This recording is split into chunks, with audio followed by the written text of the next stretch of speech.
Hello students, welcome back to my YouTube channel Guru Mantra Academy. In this video, we will about to discuss our next poem, that is the Wall poem. This poem is composed by John Berryman. So let's start. Introduction to the poem. The poet John Berryman, through his poem The Wall poem, has described the reality of life which everyone has to face one day.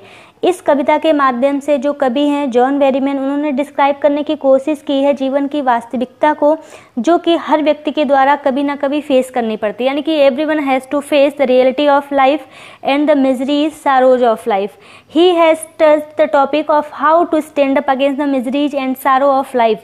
और उन्होंने ये भी इस कविता में एक touch-up करने की कोशिश की है कि किस तरह से हम अपने जो सारोज होते हैं, जो तकलीफ़ें होती हैं, परेशानियां होती हैं, उनके अगेंस्ट किस तरह से how we can stand up, खड़े रह सकते हैं.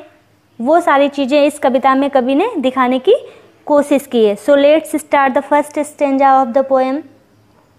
First line is what is the boy now who has lost his ball, what is he to do.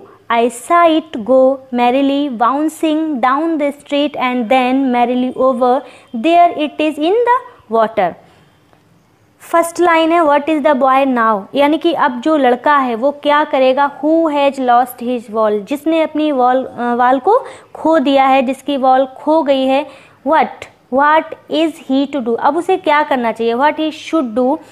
I saw it गो, मैंने देखा है उसे जाते हुए. मैरिली बाउंसिंग, यानी कि पूरी, मैरिली मीन्स होता है हैप्पीली, खुशी से. Down the street and then, down means होता है अप डाउन करते हुए, यानी कि जो जिस वाल के साथ में वो लड़का खेल रहा है, वो वाल जो है, गेंद जो है, बहुत ही खुशी के साथ में उछलती कूदती हुई किस तरह से अप डाउन होती हुई स्ट्रीट में जाती है, यानी कि गली में जाती है. एंड देन, उसके बाद मैरिली ओवर, खुशी से. There it is in the water, किस तरह से वो पानी में चली जाती है.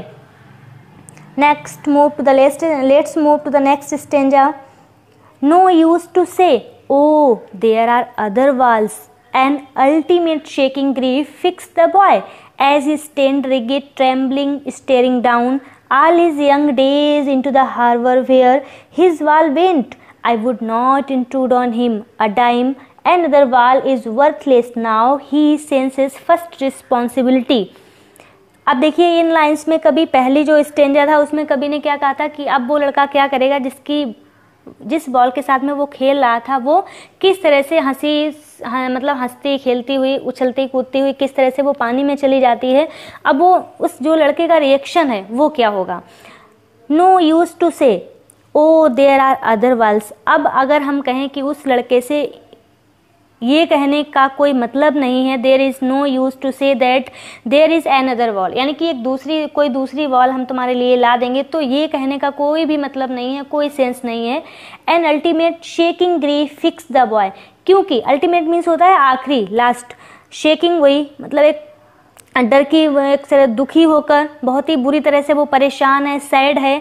तो वो जो डर है, एक जो दुख है, जो सैडनेस है, जो डिप्रेशन है, वो उसके दिमाग में कहीं ना कहीं फिक्स हो गया, यानी कि एक वो कह सकते हैं कि वो फिक्स हो गया उसके माइंड में. एज ई स्टैंड्स रिगिड, जैसे कि वो खड़ा हुआ है. ट्रेम्बलिंग स्टेरिंग डाउन, यानी कि वहीं पे कांपते हुए, डर की वजह से, दुख की वजह से वो क्या कर रहा है, वहाँ नीचे जहाँ पे वो वाल गई हुई है वहाँ पे देख रहा है ऑल इज यंग डेज, कि सारे उसके जो बचपन के दिन थे किस तरह से इनटू द हार्बर वेयर, यानी कि उस मैदान में जहाँ वो उस वाल के साथ में खेल रहा था, उस मैदान में उस वाल के साथ उसकी कितनी सारी यादें जुड़ी हुई हैं, कितनी सारी मेमोरीज रिलेटेड हैं. वहाँ पे हिज वाल बेंड, जहाँ पे उसकी वॉल गई हुई है. आई would not intrude on him, मैं उसे, इंट्रूड मीन्स होता है इंटरप्ट करना, बीच में किसी को रोकना. I would not interrupt on him, यानी कि I will not interrupt on him, और we can say I will not disturb him, मैं उसे बिल्कुल भी इंटरप्ट नहीं करूँगा, नहीं रोकूंगा, डिस्टर्ब नहीं करूँगा. A dime another ball is worthless, ये कह के, अ डाइम यूएसए की एक करेंसी होती है 10 सेंट्स, जो कभी कह रहा है कि मैं किसी भी तरह से, I don't want to interrupt him, मैं उसे इंटरप्ट करना नहीं चाहता हूँ. क्यों नहीं, क्योंकि वो अनदर वाल इज़ वर्थलेस। अगर अब हम उससे कहते हैं कि हम तुम्हारे लिए दूसरी वाल ला देंगे जो कि कितने की होगी, अ डाइम, यानी कि 10 cents only, but there is no use and there is no, कह सकते हैं कि कोई भी उसके ऊपर इफेक्ट नहीं पड़ेगा। Now he senses first responsibility, क्योंकि जो उसके अपने सेंसेस हैं, जो उसकी अपनी फीलिंग्स हैं, वो सबसे पहले हैं। इट मीन्स वो अगर हम उसे समझाने की कोशिश करते हैं then he will not understand, वो नहीं समझेगा। क्यों? क्योंकि वो एक मतलब एक ऐसी सिचुएशन से गुजर रहा है, एक ऐसी परिस्थिति से गुजर रहा है जहाँ से समझाना बिल्कुल ही व्यर्थ हो जाता है, बेकार हो जाता है। क्यों? अब ऐसा कभी ने क्यों कहा है? इसलिए कहा है क्योंकि उस गेंद के साथ में जो लड़का है उसकी बहुत सारी यादें जुड़ी हुई हैं। अब इस जो पोएम है इसमें ये दिखाने की कोशिश की गई है कि किस तरह से जब हम छोटे होते हैं तो हमें एक टॉलरेट करने की, एक वियर करने की एक हैबिट हो जाती है। किस तरह से धीरे धीरे, अभी तो उस बच्चे की जो गेंद है वो लॉस्ट हुई है, लेकिन आगे आने वाली लाइफ में, पहले ही हमने बताया है कि इस पोएम में जो कवि है वो रियलिटी को, लाइफ की रियलिटी को दर्शाया है उसने, यानी कि यही बताने की कोशिश की है कि किस तरह से हम चीज़ों को सीखते हैं टॉलरेट करना। छोटी से छोटी चीज़ों से हम बड़ी बड़ी चीज़ें, बड़ी बड़ी परिस्थितियों से किस तरह से गुजरते हैं, किस तरह से उन्हें टॉलरेट करते हैं, वियर करते हैं, ये सारी चीज़ें हम धीरे मतलब ग्रेजुअली सीखते हैं। इनिशियली हमें प्रॉब्लम होती है but gradually we learn to live, सीख जाते हैं उन चीज़ों के बिना, उन इंसानों के बिना। Let's move to the next stanza. In a world of possessions, people will take walls. Walls will be lost always, little boy, and no one buys a wall back. Money is external. He is learning well behind his disparate eyes. The epistemology of loss, how to stand up, knowing what every man must one day know, and most know many days how to stand up. अब आगे की lines में कभी कहता है कि किस तरह से इन अ वर्ल्ड ऑफ पजेशंस, यानी कि इस पजेशन के संसार में, इट मीन्स जो प्रत्येक व्यक्ति वो कैसा है, बहुत ही अपनी चीज़ों को लेके बहुत ही पजेसिव है, यानी कि वो अपनी चीज़ों के साथ में शेयरिंग बिल्कुल भी करना नहीं चाहता है। पीपल विल टेक वाल्स, लोग उसके लिए गेंद तो ला देंगे। Balls will lost, we lost always, और ऐसी गेंद जो कि हमेशा खो जाती है बच्चों से।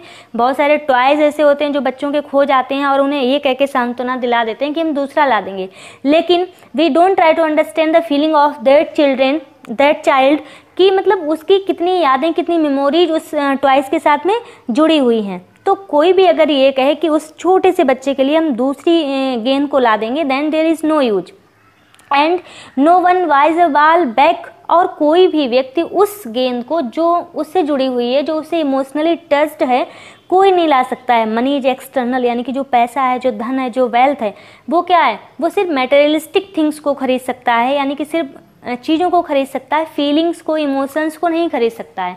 हम वो पैसे से, हम मनी से, वेल्थ से उस इमोशंस को वापस नहीं ला सकते हैं, सिर्फ और सिर्फ टॉयज को ला सकते हैं, मटेरियलिस्टिक थिंग्स को ला सकते हैं।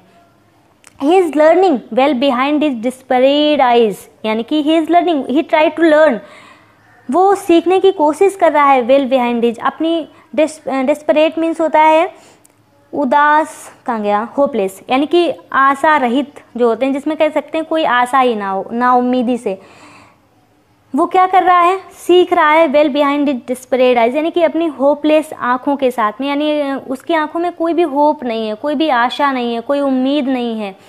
द एपिस्टेमोलॉजी ऑफ लॉस, यानी एपिस्टेमोलॉजी का मतलब होता है, ग्रीक वर्ड है, इट मीन्स होता है, ग्रीक वर्ड में इसे एपिस्टेम कहते हैं, जिसका मतलब होता है knowledge. It means the knowledge of loss, how to stand up.